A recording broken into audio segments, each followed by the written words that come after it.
नमस्कार प्रिय विद्यार्थियों, एक बार फिर हाजिर हूँ आपके बीच में समास के शानदार क्वेश्चन के साथ। समास के टॉप मोस्ट प्रश्न हम आज देखने वाले हैं जो परीक्षाओं की दृष्टि से बेहद महत्वपूर्ण माने जाते हैं। करते हैं शुरुआत पहले प्रश्न की। रामचरित शब्द में कौन सा समास है? प्रिय विद्यार्थियों, रामचरित शब्द में कौन सा समास है तो इसका विग्रह देखते हैं। रामचरित का अर्थ है राम का चरित्र, तो राम का चरित्र का तात्पर्य हो गया आपका तत्पुरुष समास, और तत्पुरुष समास के अंतर्गत यह आएगा संबंध तत्पुरुष में, तो इसका सही विकल्प होगा तत्पुरुष समास। लोकप्रिय शब्द में कौन सा समास है?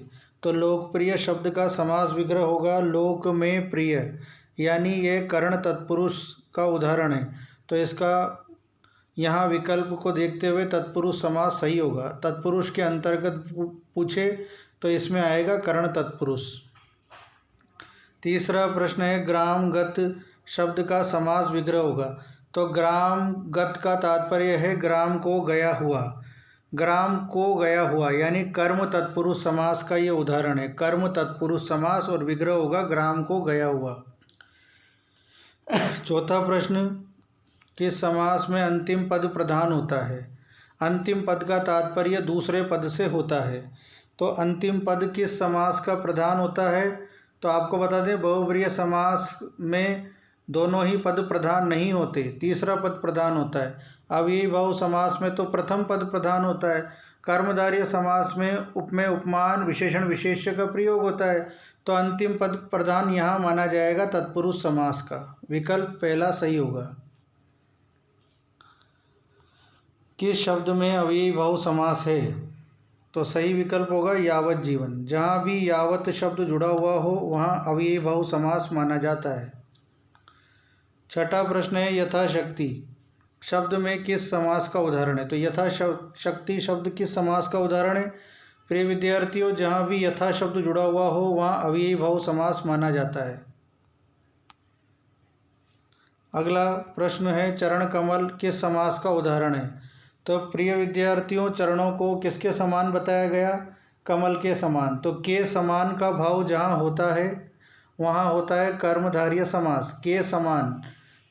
तो चरण किसके समान है? कमल के समान, तो यहाँ हो गया कर्मधारय समास।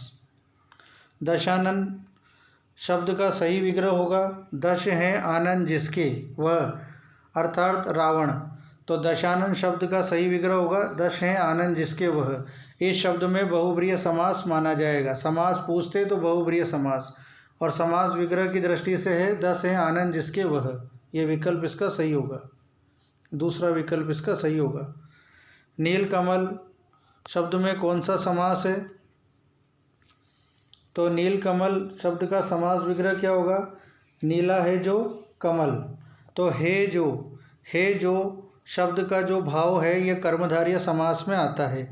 के समान का भाव भी कर्मधारय समास में आता है, तो नीलकमल नीला है जो कमल, अर्थात कर्मधारय समास।